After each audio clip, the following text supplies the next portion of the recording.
سورہ فاتحہ یہ مکی سورہ ہے۔ اس کی 7 آیات ہیں۔ بسم اللہ الرحمن الرحیم اس کی پہلی آیت ہے۔ یہ سورہ نماز میں پڑھنا لازمی ہے۔ جس رکعت میں سورہ فاتحہ نہ پڑھی جائے وہ رکعت نماز میں شمار نہیں ہوگی، چاہے نماز باجماعت پڑھ رہے ہوں یا انفرادی طور پہ۔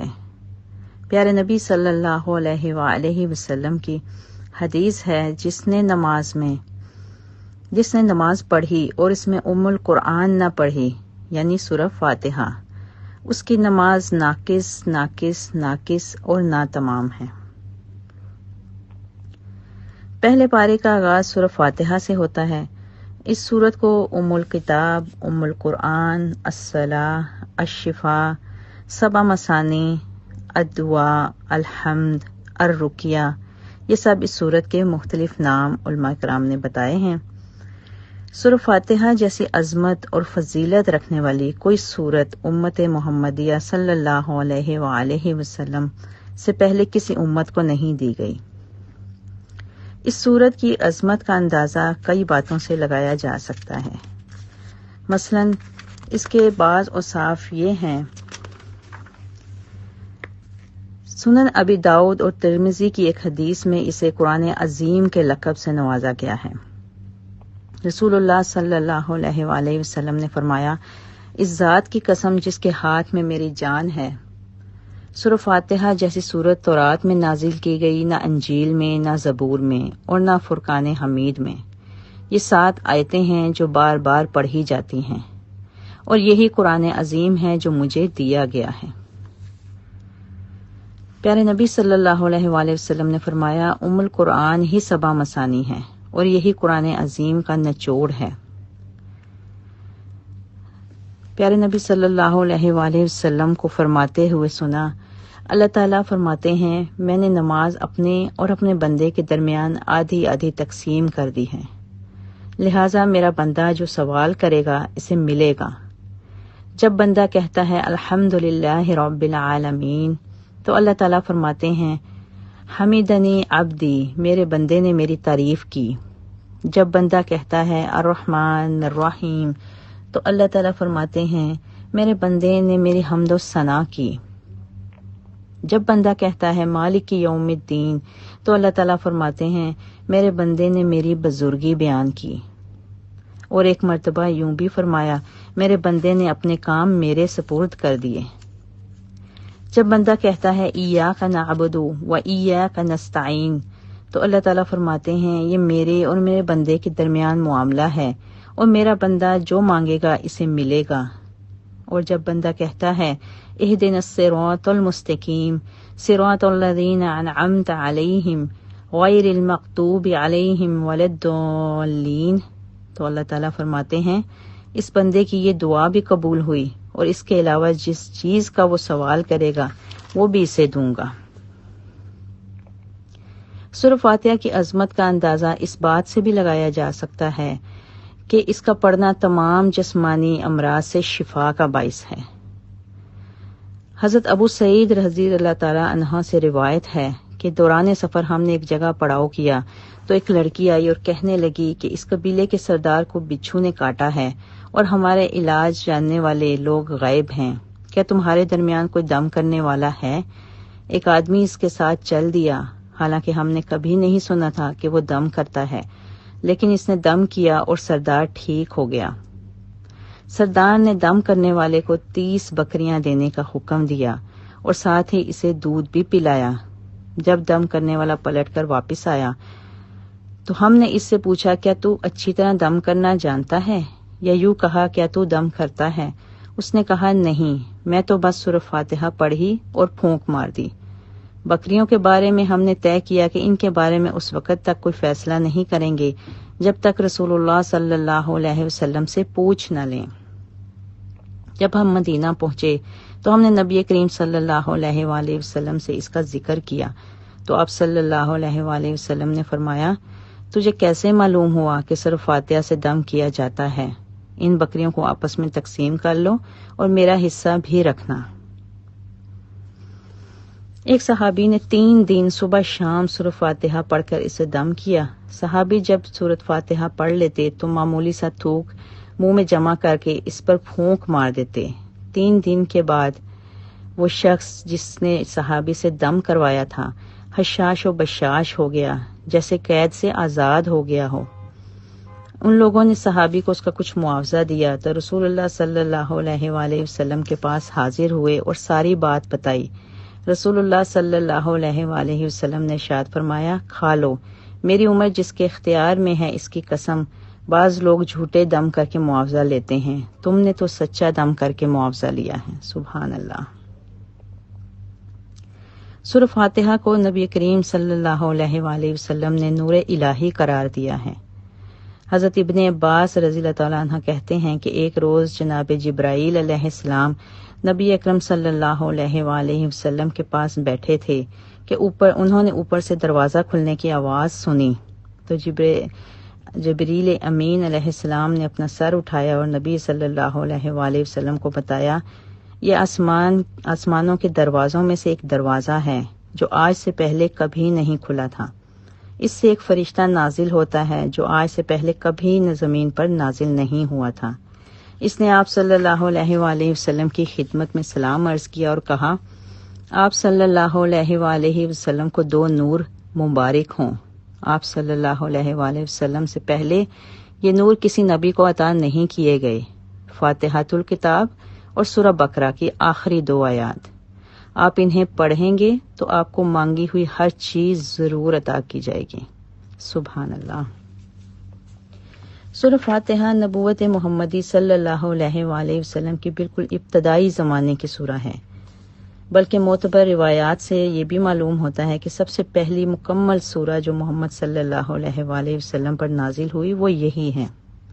یہ سورہ ایک دعا ہے جو اللہ تعالیٰ نے ہر اس انسان کو سکھائی ہے جو اس کتاب کا مطالعہ شروع کر رہا ہو۔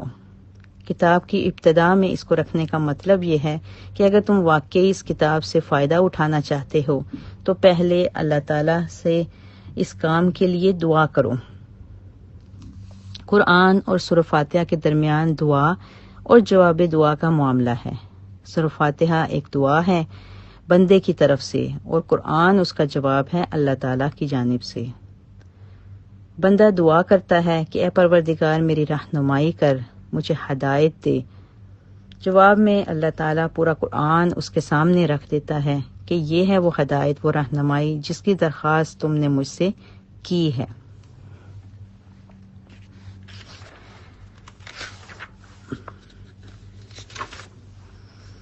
آئیے قرآن کی پہلی سورہ سے تفسیر کا آغاز کرتے ہیں۔ اعوذ باللہ من الشیطان الرجیم، بسم اللہ الرحمن الرحیم۔ تلاوت سے پہلے تعوذ یعنی اعوذ باللہ پڑھنے کا حکم دیا گیا ہے، اور تلاوت شروع کرنے سے پہلے ضرور تعوذ کو پڑھ لینا چاہیے، کیونکہ اللہ تعالیٰ نے فرمایا ہے فَإِذَا قَرَأْتَ الْقُرْآنَ فَاسْتَعِذْ بِاللَّهِ مِنَ الشَّيْطَانِ الرَّجِيمِ۔ جب آپ صلی اللہ علیہ وآلہ وسلم قرآن پڑھنے لگیں تو شیطان مردود سے اللہ کی پناہ طلب کیجیے۔ اور یہ تو ظاہر ہے کہ پناہ کسی نقصان پہنچانے والی چیز یا دشمن سے درکار ہوتی ہے، اور ایسی ہستی سے پناہ طلب کی جاتی ہے جو اس نقصان پہنچانے والے دشمن سے زیادہ طاقتور ہو۔ شیطان چونکہ غیر محسوس طور پہ انسان کی فکر پر اثر انداز ہوتا ہے، لہٰذا یہ دعا دراصل قرآن کی تلاوت کے دوران بے فکری سے بچنے اور قرآن سے ہدایت حاصل کرنے کی دعا ہے۔ نیز یہ وہ دعا ہے جو اللہ تعالیٰ نے خود اپنے بندوں کو سکھائی اور اسے پڑھنے کا حکم دیا ہے۔ بسم اللہ الرحمن الرحیم۔ سورۃ فاتحہ کا آغاز بسم اللہ سے ہوتا ہے۔ اس طرح قرآن مجید کی سورۃ توبہ کے علاوہ تمام سورتوں کے آغاز میں بسم اللہ لکھی جاتی ہیں اور پڑھی بھی جاتی ہیں، جبکہ سورہ نمل میں بسم اللہ 2 دفعہ مذکور ہے۔ اس طرح کل ملا کر قرآن پاک میں 114 دفعہ بسم اللہ آ گئی ہے۔ بسم اللہ کی تلاوت کے ذریعے اس بات کا اظہار کیا جاتا ہے کہ ہم ہر کام کا آغاز اللہ کے نام کے ساتھ کرتے ہیں جو نہایت مہربان اور بہت رحم فرمانے والا ہے۔ پیارے نبی صلی اللہ علیہ وآلہ وسلم کی احادیث سے بسم اللہ کے متعدد فرائض اور اس کے ثمرات ہمیں نظر آتے ہیں۔ مثلاً جس کھانے کو بسم اللہ پڑھ کر کھایا جائے اس میں برکت ہو جاتی ہے۔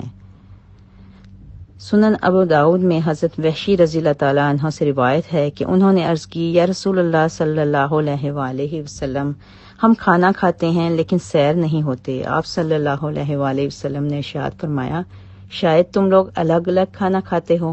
انہوں نے عرض کیا، ہاں یا رسول اللہ۔ آپ صلی اللہ علیہ وآلہ وسلم نے ارشاد فرمایا، کھانا اکٹھے کھایا کرو اور اس پر اللہ کا نام لے لیا کرو، اللہ تعالیٰ تمہارے کھانے میں برکت ڈال دے گا۔ نبی مکرم صلی اللہ علیہ وآلہ وسلم نے بتایا کہ جس کھانے میں سے قبل بسم اللہ نہ پڑھی جائے اس کھانے میں شیطان بھی شریک ہو جاتا ہے اور برکت اٹھا لی جاتی ہے۔ استغفر اللہ۔ بسم اللہ کی عظمت اور برکت تو اس قدر ہے کہ رات سونے سے قبل دروازہ بند کرنے سے پہلے بسم اللہ پڑھ لی جائے تو شیطان اس دروازے کو نہیں کھول سکتا۔ سونے سے پہلے بسم اللہ پڑھ کر دروازہ بند کیا جائے اور بسم اللہ پڑھ کر ہی دروازہ صبح کھولا جائے۔ جو کام بسم اللہ پڑھ کر شروع کیے جائیں وہ شیاطین اور جنات کے شر اور فتنوں سے محفوظ ہو جاتے ہیں۔ سونے سے پہلے، گھر کے دروازے بند کرنے سے پہلے، روشنی بجھانے سے پہلے، برتن ڈھانپنے سے پہلے بسم اللہ پڑھنا مستحب ہے۔ پیارے نبی صلی اللہ علیہ وآلہ وسلم نے فرمایا، جب رات کا اندھیرا چھا جائے تو اپنے بندوں کو گھروں میں روک لو، اپنے بچوں کو گھروں میں روک لو، کیونکہ اس وقت شیطان اور جن پھیل جاتے ہیں۔ عشاء سے کچھ دیر بعد بچوں کو چھوڑ دو اور گھر کا دروازہ بسم اللہ پڑھ کر بند کر دو۔ چراغ بسم اللہ کہہ کے بجھا دو، پانی کا برتن بسم اللہ پڑھ کر ڈھانپ دو اور دوسرے برتن بھی بسم اللہ کہہ کر ڈھانپو۔ اگر برتن ڈھانپنے کے لیے کوئی ڈھکن نہ ملے تو کوئی چیز آڑھی رکھ دو۔ گھر سے نکلتے وقت بسم اللہ پڑھنے والے کی رہنمائی کی جاتی ہے اور اس سے شیطان الگ ہو جاتا ہے اور آدمی شیطان کے شر اور فتنوں سے محفوظ ہو جاتا ہے۔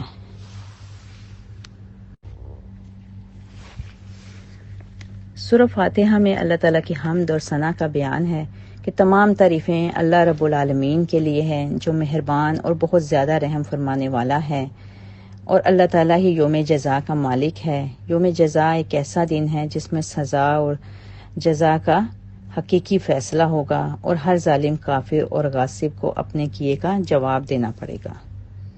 اس کے بعد اس سورہ میں عقیدے کا اظہار کیا گیا کہ ہم تیری ہی عبادت کرنے والے اور صرف تجھ ہی سے مدد مانگنے والے ہیں۔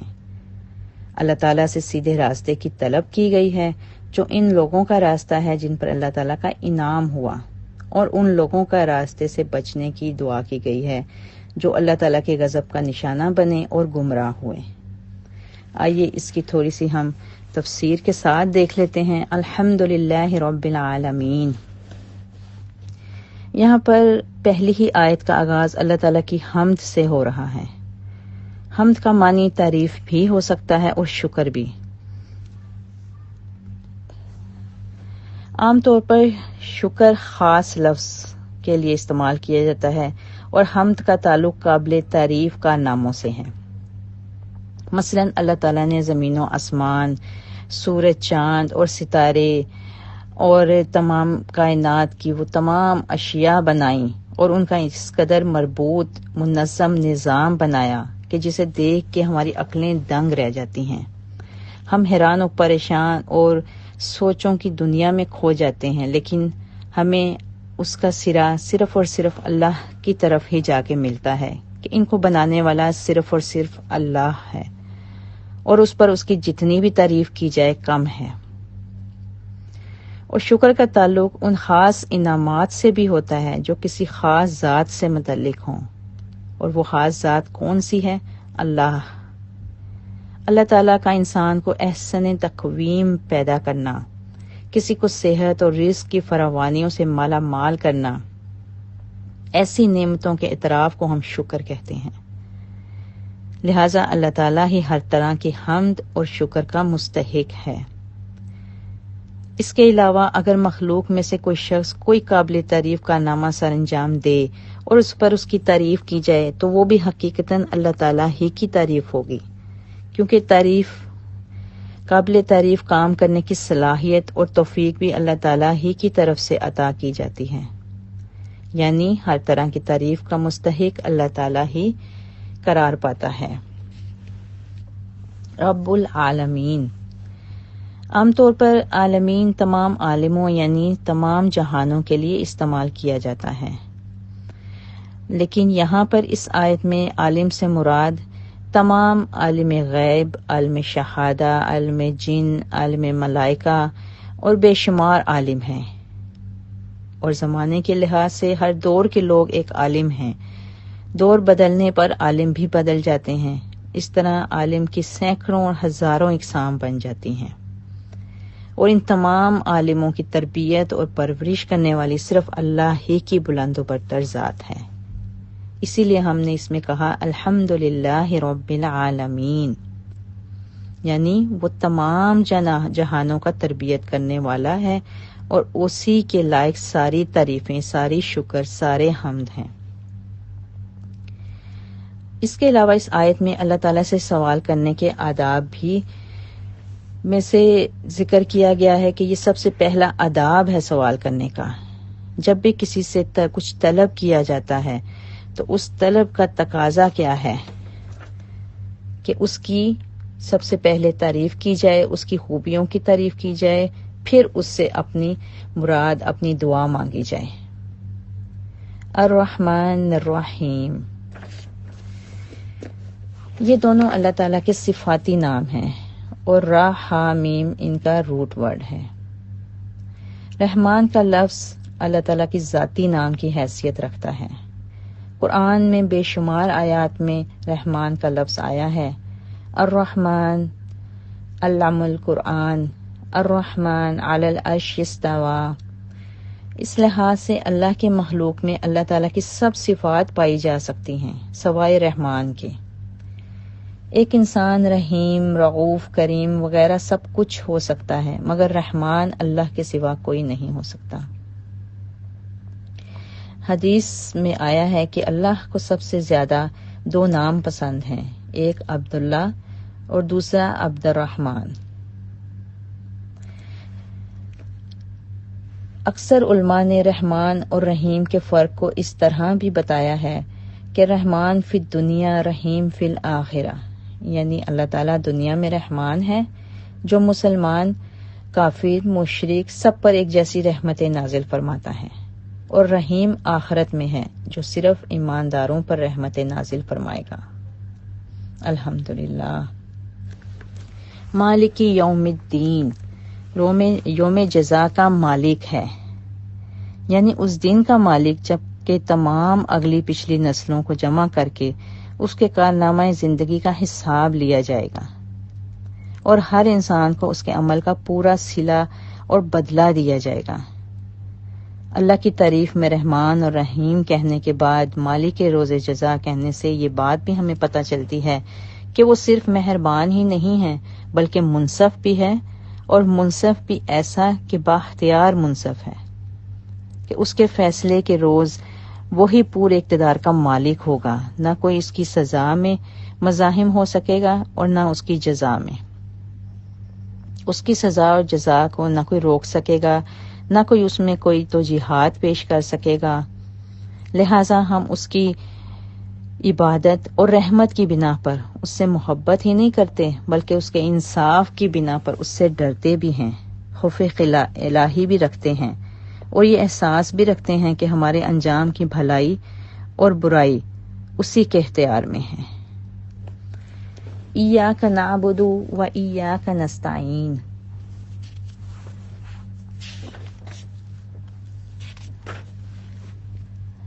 ہم تیری ہی عبادت کرتے ہیں اور تجھ ہی سے مدد مانگتے ہیں۔ عبادت تین قسم کی ہیں، جیسے ہم تشہد میں اس کا اقرار کرتے ہیں، التحیات للہ والصلوات والطیبات، یعنی ہماری تمام قلبی، بدنی اور مالی عبادتیں اللہ ہی کے لیے ہیں۔ قلبی عبادات میں توکل، خوف، خوف الہی، محبت الہی اور خشوع و خضوع شامل ہیں۔ یعنی صرف اللہ پر بھروسہ کیا جائے، اسی سے ہر قسم کی امید وابستہ کی جائے، اسی سے ڈرا جائے، اس سے محبت باقی سب چیزوں سے بڑھ کر ہو، اور اس کے سامنے انتہائی عاجزی اور خشوع و خضوع کا اظہار کیا جائے۔ بدنی عبادات سے مراد فرض نماز، نوافل نمازیں، روزہ، حج اور دوسرے احکام الہی کی عملاً پیروی کرنا ہے، اور مالی عبادات سے مراد زکوٰۃ، صدقات، خیرات، قربانی اور نذر و نیاز وغیرہ ہیں۔ اگر اللہ کے سوا کسی اور کے لیے ان کاموں میں سے کوئی بھی کام بجا لایا جائے گا تو اللہ کے سوا کسی اور کو بھی اس میں شریک کیا جائے گا تو یہ عبادت کی نفی اور اللہ کے ساتھ شرک کرنا ٹھہرے گا، جس کے مطابق اللہ تعالیٰ فرماتے ہیں کہ وہ شرک کا گناہ کبھی معاف نہیں کرے گا۔ اللہ تعالیٰ نے اس کو قرآن میں شرک کو ظلم عظیم قرار دیا ہے۔ اہدنا الصراط المستقیم، ہمیں سیدھی راہ پر استقامت عطا فرما۔ سیدھی راہ کون سی ہے؟ صراط مستقیم اللہ تعالیٰ کی طرف سے مقرر کردہ وہ سیدھی راہ ہے جو بندے کو اللہ تک پہنچاتی ہے، اور اس میں کوئی زگ زیگ، کوئی تفریق، کچھ بھی نہیں ہے، اور یہ ایک ہی ہو سکتی ہے صرف، جبکہ باقی ساری راہیں جو ہیں وہ باطل ہیں اور کفر کی طرف لے کے جاتی ہیں۔ اسی راہ کو اللہ تعالیٰ نے حبل اللہ بھی قرار دیا ہے۔ پیارے نبی نے بھی اس راہ کو کہا کہ ما انا علیہ و صحابی سے تعبیر فرمایا ہے۔ قرآن کریم ایسی آیات سے بھرا پڑا ہے جس میں لوگوں کو اللہ سے دعا کرنے کی ترغیب دی گئی ہے، اور پہلی دعا اہدنا الصراط المستقیم سورہ فاتحہ ہی میں آ گئی ہے۔ بعض آیات میں دعا کے قبول ہونے کا ذکر بھی موجود ہے۔ صراط الذین انعمت علیہم، ان لوگوں کا راستہ جن پر تو نے انعام کیا، غیر المغضوب علیہم ولا الضالین، جن پر تیرا غضب نہیں ہوا اور نہ وہ راہ راست سے بھٹکے۔ پیچھے پہلے ہدایت کی دعا کی گئی، ہدایت کا راستہ مانگا گیا، اور ساتھ ہی یہ دعا کی گئی کہ ان لوگوں کا راستہ جن پر تو نے انعام کیا۔ وہ انعام یافتہ لوگ کون تھے؟ قرآن میں اس کے متعلق بتایا گیا کہ وہ انعام یافتہ لوگ انبیاء، صدیقین، شہداء اور صالحین ہیں۔ یہ وہ لوگ نہیں جنہیں مال و دولت یا منصب و حشمت اور جاہ و جلال کی فراوانیاں حاصل ہیں۔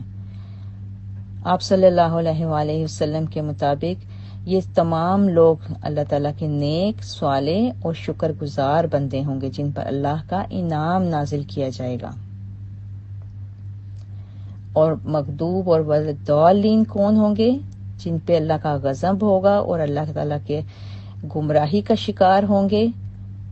پیارے نبی صلی اللہ علیہ وآلہ وسلم نے فرمایا کہ مغضوب علیہم سے مراد تو یہودی ہیں جو گناہ کے کاموں پر دلیر ہو گئے ہیں اور ان پر اللہ کا عذاب اور پھٹکار نازل ہوئی، اور ضالین سے مراد عیسائی ہیں جو تسلید اور گمراہی کا شکار ہوئے، یعنی جن پر اللہ کا انعام نازل ہوا اور ہوتا رہے گا وہ لوگ صدیقین، شہداء اور صالحین ہوں گے، اور جن پر اللہ تعالیٰ کا غضب نازل ہوگا وہ لوگ یہود و نصارہ میں سے ہوں گے، اور جو ان کی جیسی حرکات اور ان کے جیسے راستے اپنائے گا وہ سب گمراہی کا شکار ہوں گے اور راہ راست سے بھٹک جائیں گے۔ اللہ تعالیٰ ہم سب کو اپنے صالح اور نیک بندوں میں شامل فرمائے۔ وما علینا الا البلاغ۔